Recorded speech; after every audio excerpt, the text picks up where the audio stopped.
So we've just got this little build series on the KTM while I wait for parts on the 250 back there.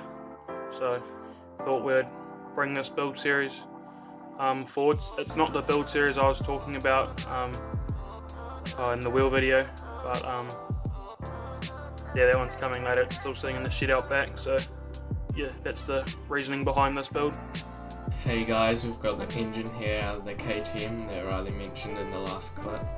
It's an 07 125 SX and we're going to be rebuilding it with new crank, piston, rings, main bearings. Let's start with the transmission.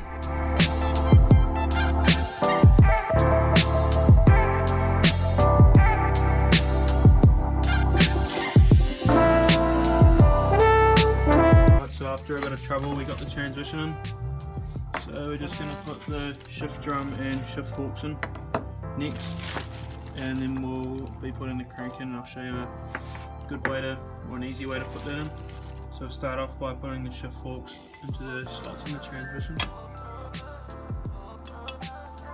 You just want to make sure it's lined up, so that hole with this one here.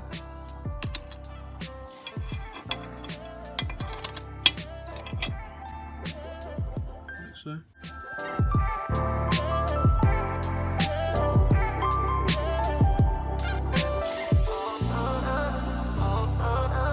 And then we did a shift drum next. So we make sure that's facing the right way. And it might be a bit difficult to get them in, so you just want to move the shift forks. And then these just slide into these slots here.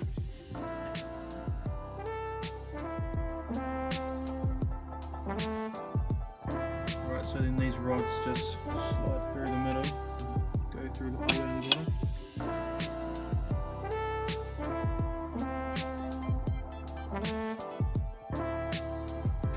So pretty much when you shift the shift lever with your foot, is all it's doing is turning the shift drum. Moves the gears up and down, and that's what selects your different gears. And now we'll get on to putting the crank in this half.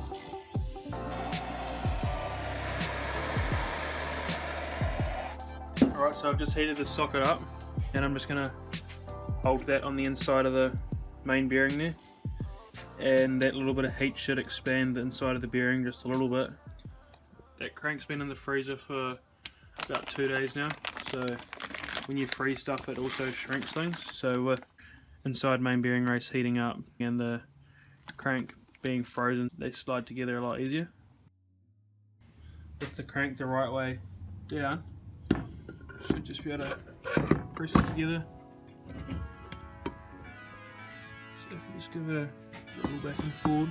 Okay, so we got the crank seated all the way in the case, spinning pretty freely. So now I'm just going to use a little bit of CRC, and yeah, since it's been in the freezer, now I've got condensation stuff on it and they rust pretty quickly, so that CRC WD-40 just protects it from rusting. So we get the top case on now.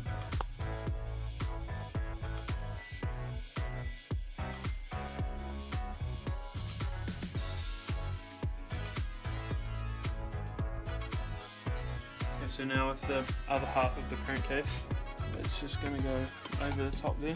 Just need to line the crank and the output shaft from the transmission up. Just press together.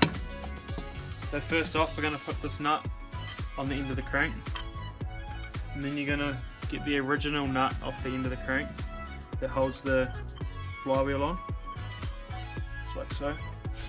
And then there's this part here of a crank installer, and you're just going to wind that together with this nut here until it's just hand tight. Then there's these two metal rods that go on top of the case there, and you want to have them like down through the motor, like lengthways, to get as much leverage as you can. And then lastly, you've got this top part here, and it's got a little locating cut there, and on this part it's got a little locating dowel. So you want to slide those together like so, and then just a nut that goes on top up here. So when you tighten this nut, is what it's doing is putting pressure on these two bars, so on top of the case, and then it's just pressing these two together, like sandwiching them, and you're just putting even pressure all the way across. Just want to start tightening this top nut here, is what that's doing, is just pressing the two cases together like I said before. So you're just going to also want to make sure your gasket is sitting level all the way with this bottom case, so you don't rip it in the procedure of pushing the two together.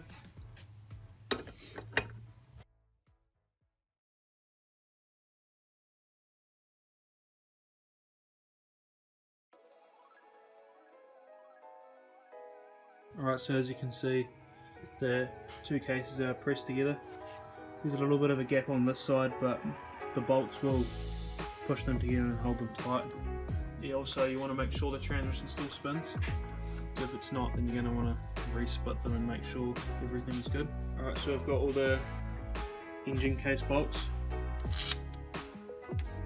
and you want about like that much of the bolt sticking out before you start winding them into the cases.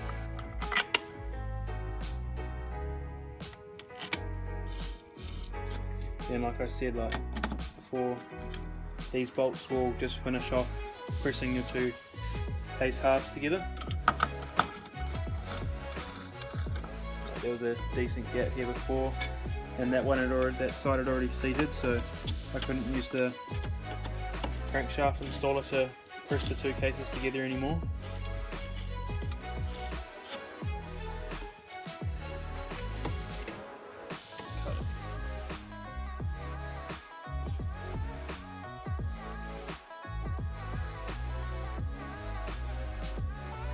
Now putting the primary drive gear in. Put the collar on first, that way facing it. Push it into the seal. And make sure you've got your key on. Lines up with the primary gear. So that's next. Slots in.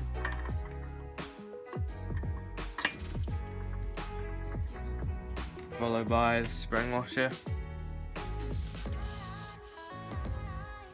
And then the nut. So to tighten up this nut on the primary gear, you put a rod through the crank on 2 blocks. It's gonna stop the crank from moving as you tighten it up, because this is a left-hand thread. Next we put this part on the end of the shift drum that lines up with the little dowel bit in there. Bolt goes in. And we've already put a bit of Loctite on that bolt.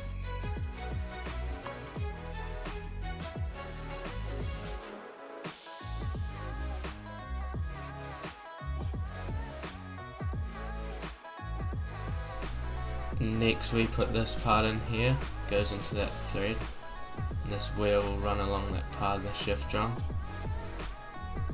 and this spring needs to be lined up with that notch.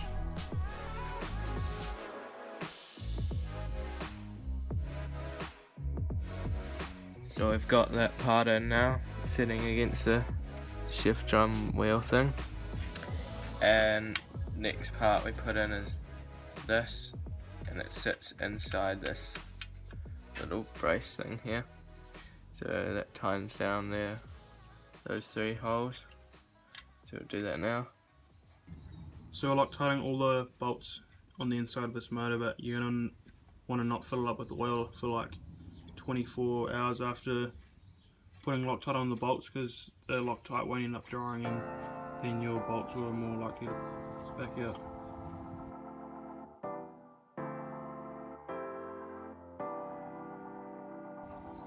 So after you've done that, we've got the shift shaft that your gear shift bolts onto the end, and they've got little locating tabs, one there and one down here by my thumb, and they slide into the shaft and the end of this part here, which does all your shifting. Don't forget the little thrust washer that goes on the end of your shaft.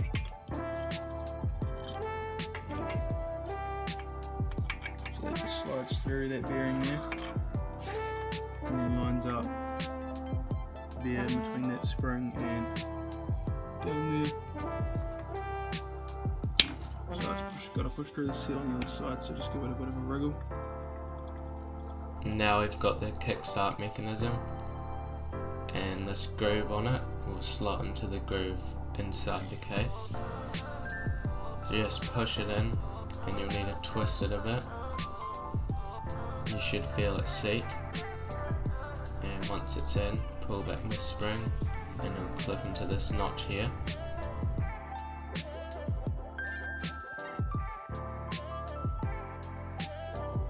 Next, the idler gear washer goes on here, and that's followed by the gear itself.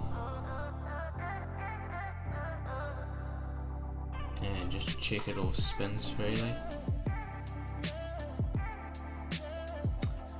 Right, once you've got all that in, oil all these gears up first, and then we can put the clutch in. So first the collar. This is followed by the needle bearing, which you can oil up. Next, the clutch basket will slide on, and this washer.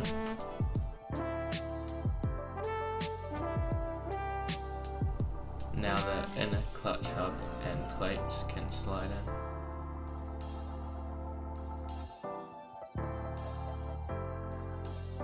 in. Now you can Loctite the main thread.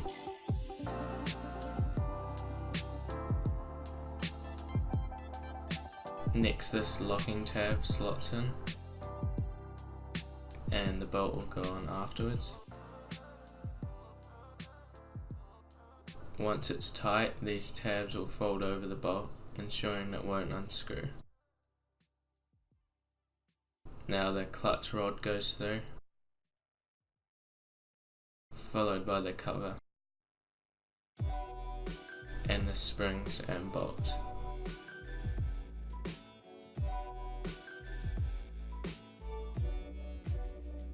Alright, so we didn't video it, but we got the inner clutch cover on and all the other stuff.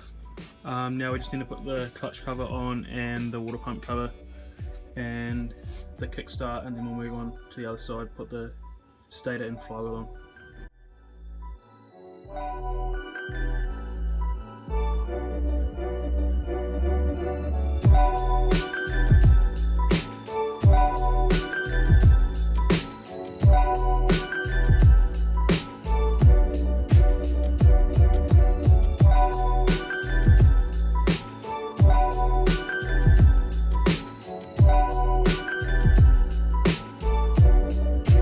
Got this new RHK kickstart. Put a bit of Loctite on the bolt.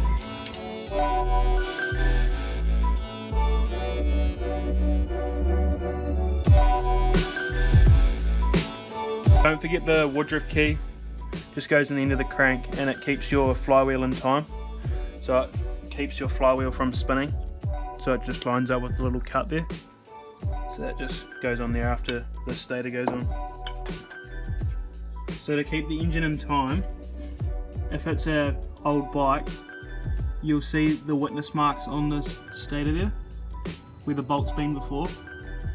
So then you can just line it up to roughly where it was sitting before, and then just tighten down the bolts.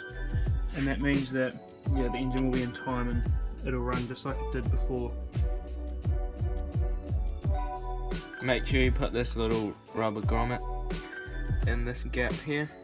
Put some Loctite on the end of the crank, and now I'm just going to align the cut in the flywheel with the keyway.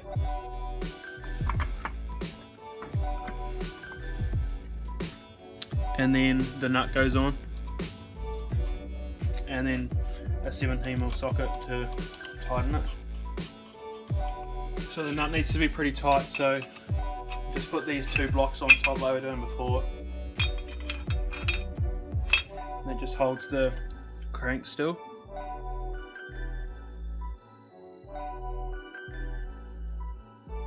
So this is your hydraulic clutch slave cylinder. So just the gasket goes on the side there, but that bolts on, and then this is your clutch push rod that expands your clutch plates in your clutch.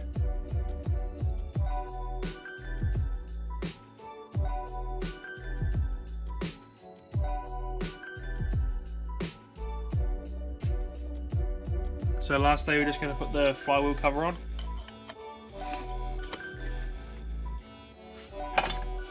Yeah, and you're going to want to evenly do these up too, because these flywheel covers can crack. It's the same with the clutch covers. We've done the flywheel cover now, it's on. Got the V-Force 3 reeds. Put the gasket on first. Slide them in. Next, the boot for the carburetor. Again, line it up. And bolt it on. Alright guys, so we finished up the bottom end of the 07 KTM 125 now. New cylinder, getting replated. We'll pop that on in the next video. Yeah, it's getting re-nickel sealed because it had a big score in it. If you enjoyed the video, make sure you like and subscribe. So yeah, and I'll catch you in the next one.